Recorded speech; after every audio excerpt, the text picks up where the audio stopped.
안녕하세요. 국립민속박물관 김창일입니다. 오늘은 사진 한 장으로 조기잡이의 장구원 역사에 대해서 한번 이야기해 보도록 하겠습니다. 자, 여긴 국립민속박물관에서 소장 중인 사진인데요.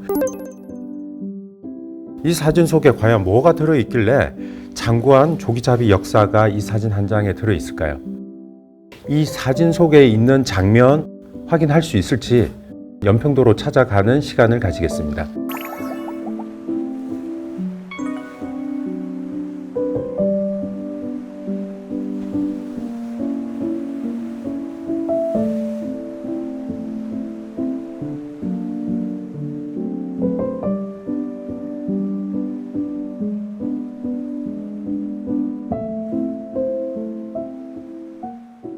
우리가 병자호란의 치욕을 겪었잖아요. 그렇죠. 네. 그래서 소현세자하고 복림대군이 청나라로 끌려가요. 네. 인경의 장군이 이 치욕을 갖기 위해서 청나라를 치러 가는데 병사들이 일부러 식량하고 물을 다 버려버리는 거야.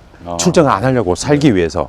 그랬더니 인경의 장군이 여기 연평도에 상륙을 해가지고 이제 병사들에게 가시나무를 다 꽂아 놓게 한 거야. 그리고 물이 들어갔다가 다시 빠졌을 때 병사들을 가보라고 하니까 조기가 가득 꽂혀 있는 거야. 그 가시나무. 가시나무에. 그걸 식량으로 삼고 그 출정을 갔다라는 이야기가 있는데 그게 하나의 신화예요.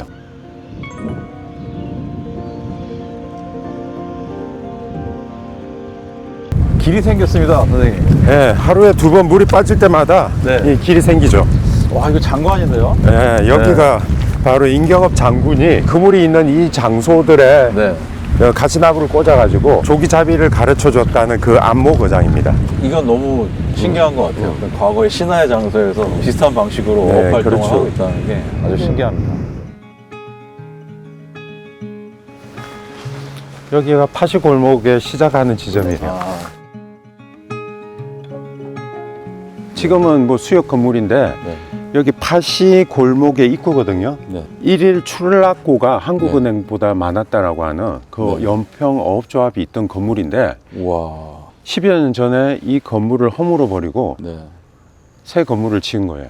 그러니까 한국 국고은행보다 더 많은 현금이 돌았던. 그렇죠. 그게 어업조합이 여기 있었다는 거죠. 그렇죠. 얼마나 돈이 많이 넘쳤으면 그런 말이 있어요. 연평어업조합 전무를 하지 황해도 도지사 하지 않는다.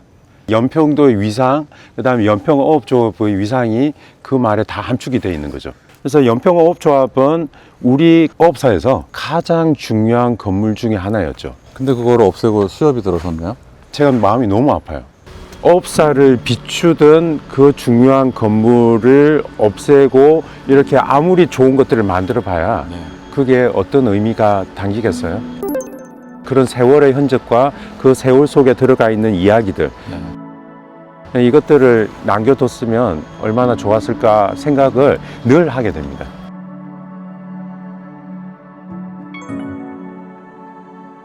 여기가 과거 1960년대 후반까지는 명동 거리 못지않은 어마어마한 거리였어요. 연평도 근처 바다에서 이 조기를 잡는데 많이 모일 때는 어선이 3천, 4천 척이 모인 거예요. 연평도 주민들이 자기 집은 다 내어주고 천막에 살고 집 내준 그 돈으로 1년을 먹고 살았어요. 그러니까 일종의 이 조기잡이 어선 때문에 생긴 이 섬 안에 번화가 된 거네요.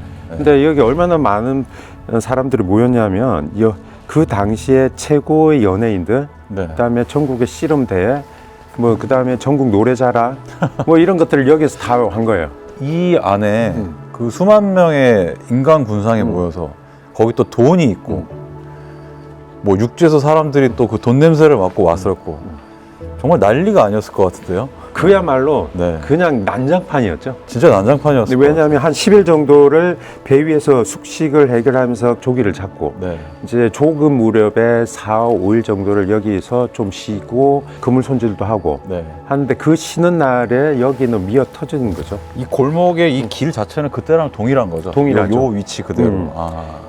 그러니까 사람들은 그 당시에는 조기가 너무 많으니까 그게 영원할 줄만 알았겠네요. 그렇죠. 네. 그런데 1968년 5월 26일의 파시를 마지막으로 네. 더 이상 파시는 열리지 않았어요. 완전히 사라진 거고. 조기가 북상하지 않으니까.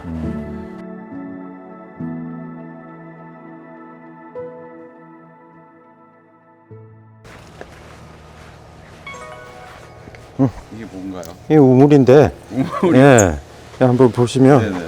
자, 아직도 물이 있죠.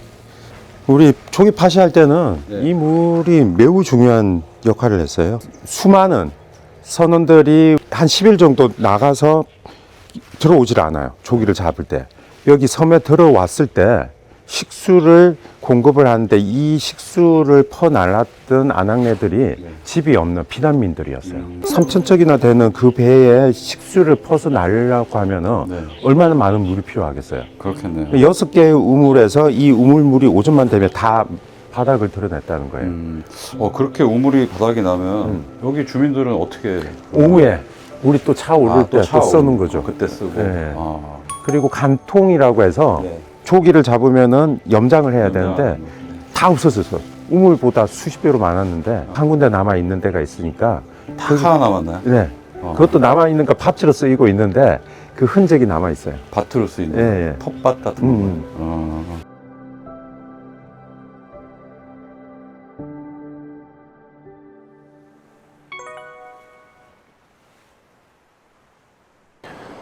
선생님, 네.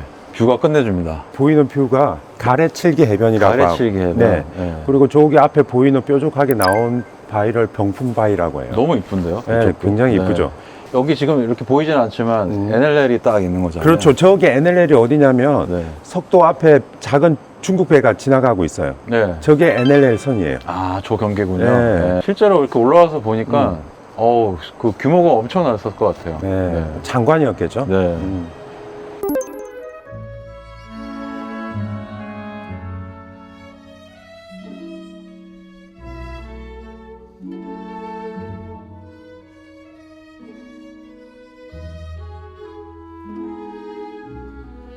이 사진에 담겨 있는 의미를 찾아서 연평도 곳곳을 다녔는데 네. 좀 어떠셨어요? 지금으로 치면 연예인들, 뭐 예인들이라고. 이 사람들이 왜 여기까지 와서 이 사진을 찍었을까? 근데 확실히 와 보니까 궁금증이 좀 풀린 것 같아요. 조기잡이 하나로 수많은 사람들이 와서 그 어업 활동을 했고, 이 아름다운 섬이 돈이 돌고, 이러다 보니까 자연스럽게 이렇게 사람들이 와서 이런 것들을 하지 않았을까. 네. 황금의 섬이죠. 네. 황금의 섬. 네. 네. 그 노래도 있어요. 조기실로 가자, 돈 벌러 가자고 하면. 아. 네.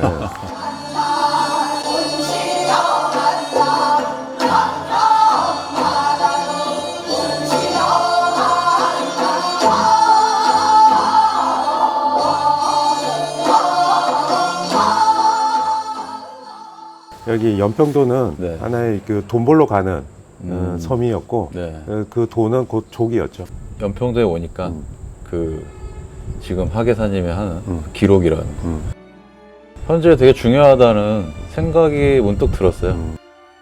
그게 없었으면 아마도 이런 이야기를 뭐 알 수 없지 않았을까. 네. 여기 살았던 사람들이 과거에 어떻게 살았고 네.